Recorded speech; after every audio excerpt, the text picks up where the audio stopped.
साथ बातचीत करने के लिए इस समय मौजूद है आध्यात्मिक गुरु श्री श्री रविशंकर जी।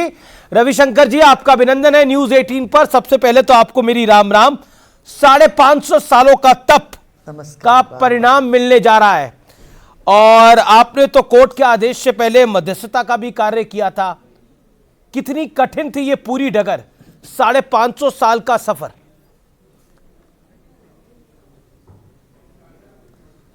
हाँ, अब हमारी हिस्ट्री तो बताती ही है कितने लोगों ने अपना कुर्बान दिया, बलिदान दिया जी। और इस मुद्दे को लेके कितने सरकार बने और गिरे, और लोगों के मन की कामना थी, आशा थी, निराशा जुड़ी हुई इसके साथ जी। सब तरह का एक भावनाएं उमड़ती आती रही, मगर राम के प्रति जो श्रद्धा भक्ति ये अटूट बना रहा। भारत के जनमानस में जन्म से लेके मृत्यु तक श्री राम का ताना बाना बना हुआ था। हमेशा के लिए लोग इस घड़ी को याद करेंगे, आगे आने वाले पीढ़ी भी इससे उत्सव मनाएंगे, जश्न मनाएंगे और एक गर्व महसूस करेंगे। जिस भव्य राम मंदिर को तोड़ा गया था 500 साल पहले, उसको आज हम पुनर्निर्माण करके अपने अस्तित्व को, अपने अस्मिता को फिर स्थापना कर रहे हैं। ये भारतीयों के लिए बहुत विशिष्ट घड़ी मैं समझता हूँ। 22 जनवरी की तारीख जो है, तिथि जो है वो बड़ी विशिष्ट तिथि है, लेकिन राम मंदिर के लिए एक लंबा संघर्ष हुआ। आम आदमी से लेकर राजनीतिक दलों ने इसके लिए प्रयास किया, लेकिन अगर इसका वास्तविक श्रेय पूछें, क्रेडिट पूछें, तो किसको देंगे आप गुरुदेव? देखिए, ये एक ऐसी मामला नहीं है कोई क्रेडिट ले कोई क्रेडिट दे, ये तो सबका कर्तव्य है और कर्तव्य में सबने अपना पूरा सहयोग किया जी। और एक आंदोलन चली। आंदोलन तभी हो सकता है जब वो लोगों के दिल की बात होती हो या उनकी बहुत गहरी उस पर उनकी इच्छा होती हो, ख्वाहिश होता हो। तो ऐसा ही ये एक मूवमेंट था जहाँ भारतीय लोग चाहते थे गांव से लेके शहर तक, एक मजदूर से लेके व्यापारी तक, राजनेता तक, सबका आस्था राम मंदिर के साथ जुड़ा हुआ था, जुड़ी हुई है, अभी भी जुड़ी हुई है। लेकिन देखिए, अब और भारत में रामेश्वरम से लेके आप पाओगे पूरे भारतवर्ष में ऋषि राम का तो ऐसी मान्यता है। इसलिए मैं कहता हूँ, देखिए हमारे जनजीवन में जन्म से लेके मृत्यु तक राम नाम का जाप हम करते रहते। बिल्कुल सही बात। हाँ, जब किसी का मृत्यु होता तब भी राम नाम जय, राम नाम सत्य है बोलते हैं। मैं ये कह रहा हूँ, इस काम में देखिए राजाश्रय के बिना कोई भी धर्म कभी फलप नहीं सकती। दुनिया भर के सभी देशों में, सभी धर्मों को राजा का, राज्य का आश्रय मिला है। अब यहाँ पर ये हुआ अद्भुत, जब हमारे आदरणीय मोदी जी की सरकार बनी, उन्होंने हमारे सारे धर्म स्थानों को, हमारे जो पवित्र स्थानों का पुनरुज्जीवन में बहुत बढ़िया काम किए। ऐसा काम पहले किसी ने किया हुआ नहीं दिखता है। राजा महाराजा के ज़माने में बड़े बड़े मंदिर उन लोगों ने बनाया, मगर इस आधुनिक ज़माने में ऐसे भव्य मंदिर यहाँ बनाना, काशी विश्वनाथ कॉरिडोर का इतना सुंदर स्थापना करना, महाकाल के मंदिर इतने छोटे से थे, गली गली में घुस के जाना पड़ता था लोगों को। आज देखिए क्या भारत का वैभव, हमारे धर्म का वैभव वहाँ देखने को मिलता है। आप चाहे केदारनाथ जाइए, जिससे इंफ्रास्ट्रक्चर कितना अच्छा हो गया। तो ये जो 70 साल में जो नहीं हुआ था काम, वो इन चंद वर्षों में इसको करके जनमानस की जो एक जनमानस को जीत लिया, मैं ये कहूँगा। आपने बोला, आपने बड़ी सुंदर बात बोली। आपने बोला राजा के आश्रय के बिना कुछ संभव नहीं है। ये बहुत ही सुंदर बात है। लेकिन इस सवाल ये जो आपने बात बोली, इसको लेकर एक कंट्रोवर्सी भी है। कंट्रोवर्सी ये है कि ये सब कुछ सेकुलरिज्म के खिलाफ है। भारत एक सेकुलर देश है और सेकुलर देश के अंदर देश का प्रधानमंत्री जो अपने आप को प्रधान सेवक कहता है, नरेंद्र मोदी, वो ये सब कुछ कैसे कर सकता है? ये कई लोग सवाल उठाते हैं, विपक्षी दल सवाल उठाते हैं। क्या कहना चाहते हैं आप इस विषय पर? ये गलतफहमी है, ये गलतफहमी है। इस तरह से सोचना, सेक्युलरिज्म माने सब धर्म को सम्मान देना है, ऐसा नहीं। धर्म निरपेक्ष माने धर्म को पछाड़ना नहीं, छोड़ना नहीं। देखिए, इससे पहले भी जो लोग थे सब आस्थावान ही थे, मगर चुप चुप के करते थे। किसी गुरु के पास जाना हो तो कैमरा नहीं होना चाहिए, ये नहीं होना चाहिए, चुप के जाओ। ये डर क्यों था? ये छुपना क्यों था? गुरुदेव, घर में पूजा पाठ करना हो।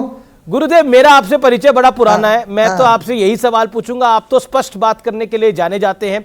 और गुरुदेव, मैं आपसे ये जानना चाहता हूं कि ये छुपते क्यों थे, ये शर्माते क्यों थे, ये डरते क्यों थे? कारण क्या था? भाई, आप उनको पूछना चाहिए यार। आप उनसे पूछिए। आपकी राय क्या है?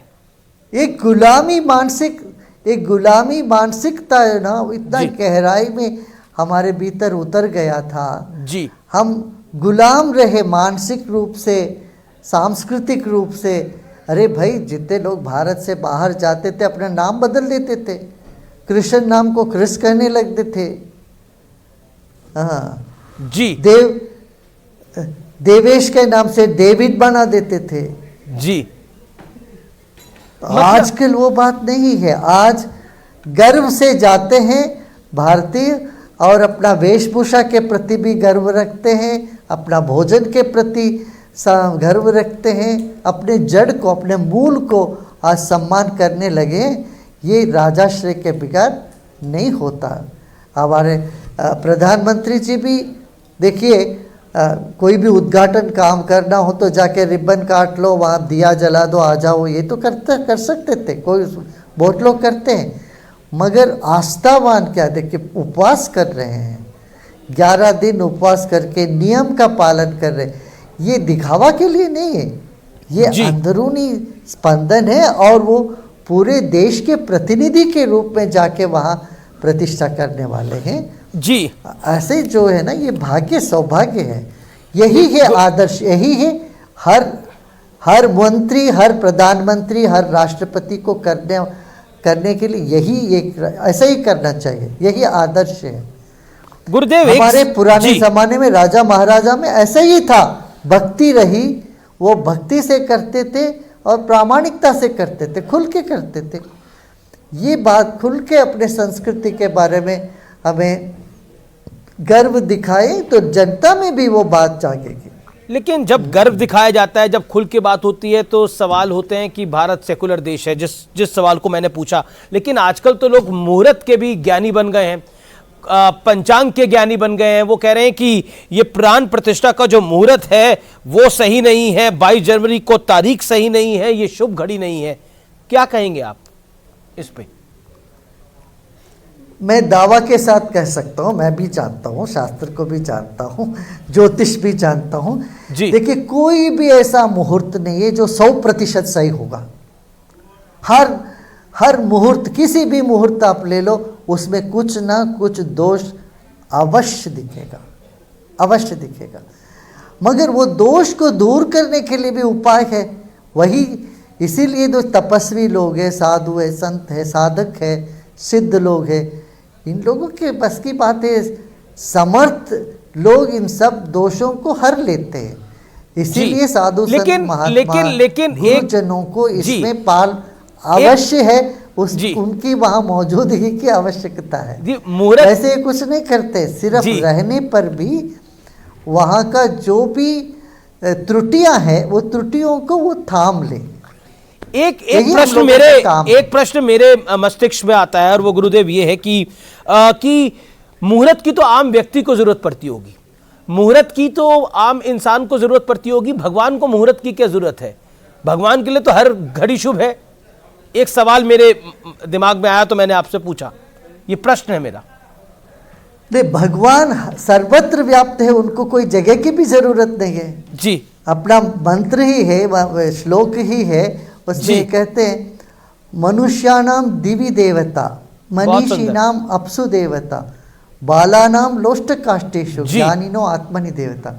ज्ञानियों के आत्मा में भगवान निवास करते हैं और साधारण जनता के लिए वो पत्थर में, लकड़ी में, लोहे में, इन सब में वो देवता का देखते हैं।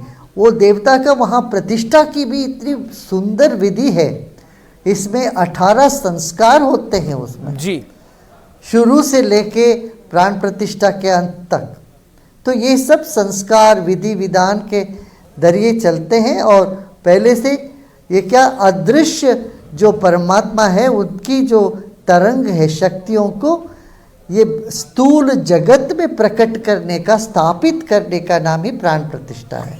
इसमें यही करते हैं, अहंकार की शुद्ध करते हैं, अहंकार माने अपने आत्मसात भगवान को करते हैं, फिर चित्त शुद्धि, मन की शुद्धि, शरीर शुद्धि, फिर आकाश तत्व में लेके आते हैं मंत्रों के द्वारा, फिर वायु तत्व में, फिर जल तत्व में, अग्नि तत्व और जल तत्व, फिर आखिरी में पृथ्वी तत्व में वहाँ मूर्ति प्रतिष्ठित होता है। फिर जल से उसका अभिषेक करते, जो मंत्र से वो उसको चार्ज किया हुआ जल होगा, ऊर्जित किया हुआ जल कलश में रखे, उस कलश के जल जब अभिषेक करते तब प्राण प्रतिष्ठा होती है वो पूर्ण रूप से। जी, तो इसकी जो विधि विधान है इतना सुंदर है। तो भगवान के लिए हर घड़ी अच्छी है, वो बात सही है, फिर भी मंदिर की स्थापना, मंदिर को प्राण प्रतिष्ठा के लिए मुहूर्त जरूर देखा जाता है। और ये मुहूर्त मैं कह रहा हूँ आज, ये अच्छे मुहूर्त है, इसमें कोई खराबी नहीं है। थोड़ी सी त्रुटि है, वो त्रुटि ऐसा इतनी बड़ी नहीं है, इसकी जो बल है, बल ज़्यादा है। जी, एक प्रश्न ये खड़ा होता है कि कुछ राजनीतिक दल जो है वो प्राण प्रतिष्ठा के निमंत्रण को अस्वीकार कर रहे हैं। वो कह रहे हैं कि हम नहीं जाएंगे क्योंकि ये एक विशेष पार्टी का आयोजन है, आरएसएस का आयोजन है। इस विषय पर क्या कहना चाहते हैं? वो इस निमंत्रण को एक तरह से अस्वीकार करते हुए ठुकरा रहे हैं। इसमें कई सारे दल हैं, मैं दलों के नाम नहीं लेना चाहता, पूरब से पश्चिम तक, उत्तर से दक्षिण तक। सबका अपना अपना स्वातंत्र है, सबका अपना अपना स्वातंत्र है, सब बुद्धिमान हैं, उनको अपना राजकारण करना है, राजकीय में रहना है, ये उनका धर्म है। अब सभी पार्टी को एक ही लाइन पे देखेंगे, ये असंभव है, वो डेमोक्रेसी में होता भी नहीं। प्रजाप्रभुत्व में विविधता होना स्वाभाविक है, उसको सम्मान भी करना बहुत आवश्यक है। पर मेरा अनुरोध इन सबसे यही रहेगा कि राजकारण से भी जरा ऊपर उठ के देखिए, ये एक भावना की विषय है, पूरी जनता की भावना इससे जुड़ी हुई है। तो आप इसको किसी पार्टी अथवा या किसी पंथ और संप्रदाय के साथ जोड़ के मत देखिए। ये देश का एक अनमोल घड़ी है जहाँ पूरा देश उत्सव मनाना चाहता है, आप भी मनाइए उत्सव। इतना ही मैं अनुरोध करूंगा उन सबसे। नहीं जाना एक बात है गुरुदेव, उनका मत से मैं सहमत हूँ जी। नहीं जाना एक बात है, लेकिन निमंत्रण ठुकराना का अलग बात है। नहीं, वो एक ही बात हुआ ना, निमंत्रण ठुकराना माने नहीं जाना है, हुआ था। तो एक ही बात हुई। गुरुदेव, मेरा अगला सवाल, का पति आप दामाद की बात हुई जी, उनका अपनी विचारधार होगी, वो सोच समझ के किए होंगे, बाद में जाते होंगे, लेकिन जैसे भी वो लोग चाहें। राम काज के लिए तो आ ही जाना चाहिए, इसमें आना चाहिए मेरे हिसाब से। तो इसमें सबको मिलके करना चाहिए, उस दिन नहीं हो तो बाद में चले जाएं, कुछ भी करें जी। मेरा अगला प्रश्न आपसे ये है कि अब बात बहुत विस्तार से बात हो रही है, तो श्री रविशंकर जी के राम कौन से हैं? क्योंकि तुलसी के राम कोई और हैं, बात होती है, और शबरी के राम कोई और हैं। तो मैं आज पूछता हूं कि श्री रविशंकर की भाषा में उनके राम क्या हैं? सबके अपने अपने राम हैं। आत्मा राम, आत्मा राम आनंद रमणा। आपने वो गाना सुना है कि नहीं? सुना दीजिए आप। आत्मा राम आनंद रमणा अच्युत केशव हरि नारायण। जो कण कण में बसते हैं, सबके हृदय में रहते हैं, वही राम है। अपनी आत्मा में ही राम है, जगह जगह राम है। दृष्टि चाहिए हमें, दृष्टि मिले तो सब जगह हमें राम दिखेगा। और राम को अपने भीतर देखना ही ध्यान है जी। और सब में देखना भी अध्यात्म है। और आदि दैविक तरीके से मंदिरों में प्रतिष्ठा होगी और उसमें पूजा, आस्था, श्रद्धा, इसको बनाए बरकरार रखना, ये भी सब गुरुओं का जिम्मेदारी लगती है। इस समय जो न्यूज 18 के माध्यम से आपको, मेरा आखिरी सवाल आपसे, मेरा आखिरी सवाल आपसे, न्यूज 18 के माध्यम से आपको जो करोड़ों दर्शक देख रहे हैं, करोड़ों दर्शक देख रहे हैं, वो दो चीजें एक तो जानना चाहते हैं। एक तो सब लोग अयोध्या उस दिन जाना चाहते हैं। प्रधानमंत्री ने आह्वान किया कि सब लोग तो नहीं आ सकते, आप अपने अपने घरों में रहिए और मंदिरों में जाइए, वहां पर आप इस प्राण प्रतिष्ठा के कार्यक्रम को देखिए। उनको आप क्या संदेश देना चाहते हैं? और दूसरा, क्योंकि आप राम पे गुनगुनाते इतना अच्छा है, तो कुछ गुनगुना के जरूर जाइएगा।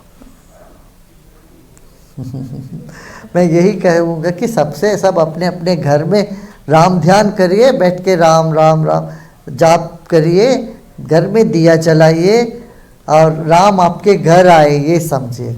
सब लोगों को अयोध्या दौड़ने की कोई आवश्यकता नहीं। अयोध्या शरीर को बोला गया जी। अष्टाचक्र नवद्वारा, ये पूर्ण शरीर जो है यही अयोध्या। अयोध्या माने जिसको, जो हिंसा के योग्य नहीं है, जिसके ऊपर हिंसा नहीं करना चाहिए, वो अयोध्या है। शरीर ही अपना अयोध्या है। और इसमें होश लक्ष्मण है, प्राण जो है, मुख्य प्राण देवता है, हमारे हनुमान जी है। हनुमान जी के कंधे पर चढ़ के आत्मा राम विराजमान है, मन सीता है, अहंकार रावण है। अहंकार पर विजेता होकर के राम अपने भीतर विराजमान हो रहे हैं। इस अयोध्या नगरी में आप ध्यान करिए, कीर्तन करिए, सबको प्रसाद बांटिए और मनाइए उत्सव। अच्छा, कुछ गुनगुना भी दीजिए गुरुदेव, चलते चलते कुछ गुनगुना भी दीजिए।